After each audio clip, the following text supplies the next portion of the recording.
I'm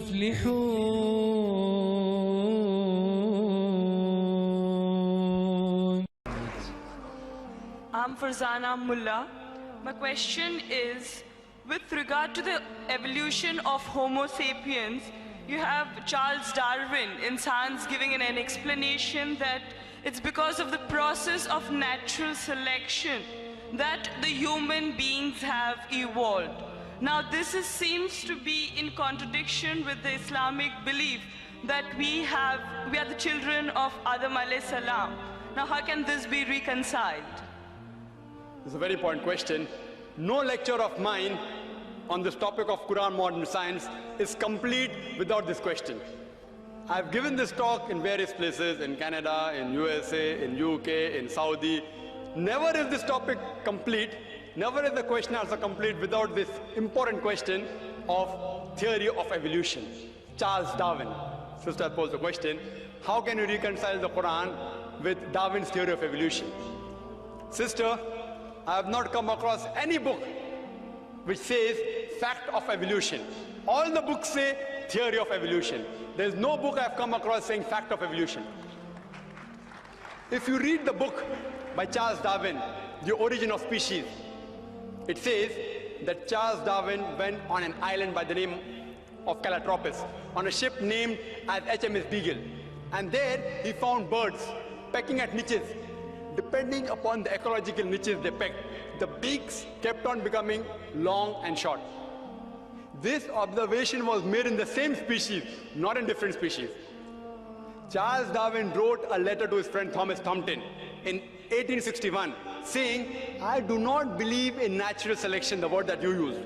I don't believe in theory of evolution because I've got any proof. I only believe in it because it helps me in classification of embryology, in morphology, in rudimentary organs. Charles Darwin himself said that there were missing links. He didn't agree with it. He himself said that there were missing links. Therefore, if I have to insult someone, that if you were present at Darwin's time, this theory would have been proved right, trying to insinuate that he looks like an ape. It's a joke we make. The reason that this theory, in most parts of the world, it is taught as good as fact. You know why? Even I was in school, I learned about Darwin's theory. And even today they are taught. You know what the reason is, sister? The reason is because that if you analyze the church was against science previously. And you know the incidents that they sentenced Galileo to death. They sentenced Galileo to death. Why? Because he said certain statements in astronomy, etc., which went against the Bible, so they sentenced him to death, for which the Pope apologized now. So, when Charles Darwin came up with a theory which goes against the Bible, they didn't want any sufficient proof. An enemy of my enemy is my friend. So all the scientists, most of them, they support the theory because it went against the Bible, not because it was true. They only supported it because it went against the Bible. All the stages you have mentioned, sister, all the stages, Lucy, there were 4 hominids. Science tells us today there's 4 hominids. First is Lucy, along with its guide, the Australopithecus, which died about 3.5 million years, Ice Age. Then next came the Homo sapiens, we died about 500,000 years ago. Then came the Neanderthal man, we died 100 to 40,000 years ago. Then came the 4th stage, the Cro-Magnon. There is no link at all between these stages. According to P.P. Grasset in 1971, who held the chair of evolutionary studies in Paris, in the Sorbonne University, he said, it is absurd. We cannot say who are ancestors based on fossils. I can give you a list of hundreds of scientists and Nobel Prize winners who speak against Darwin's theory. Hundreds. If you know of Sir Albert Georgi, who got the Nobel Prize for inventing the vitamin C, he wrote a book, The Crazy Ape and Man, against Darwin's theory. Again, if you read Sir Fred Hoyle's works, he wrote several works against Darwin's theory. If you know about Rupert Stalbert, this person wrote a new theory of evolution against Darwin's theory. It's unthinkable. You cannot think that we are created from the apes. If you know of Sir Frank Salisbury, he was a biologist. He said it is illogical to believe in Darwin's theory.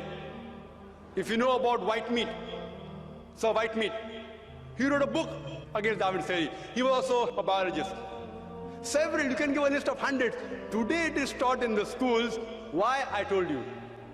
Media is in their hand. Otherwise, there's no proof at all. There are certain proofs at lower levels. An amoeba at lower species level, amoeba can change to paramecia. Quran does not say amoeba cannot change to paramecia. Quran does not say. If they have got proof, can be possible. It's not against the Quran. But there's no proof at all. People talk about molecular biology theory. They talk about genetic coding. According to Francis Craig, who's authority in this field, he said it is unimaginable.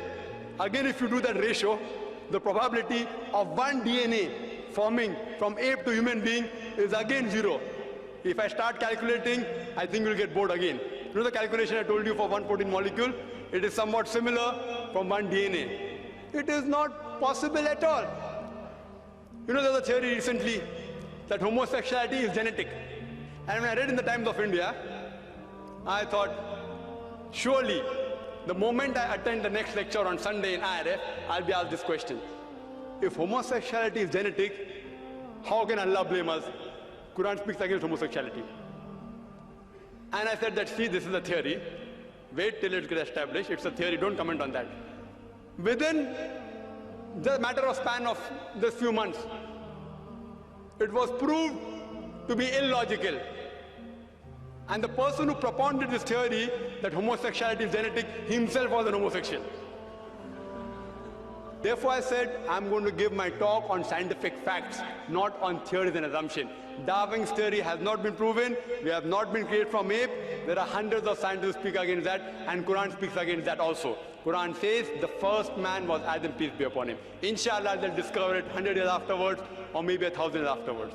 Today there is research showing that human beings have been created from one pair. Again, it's just a theory.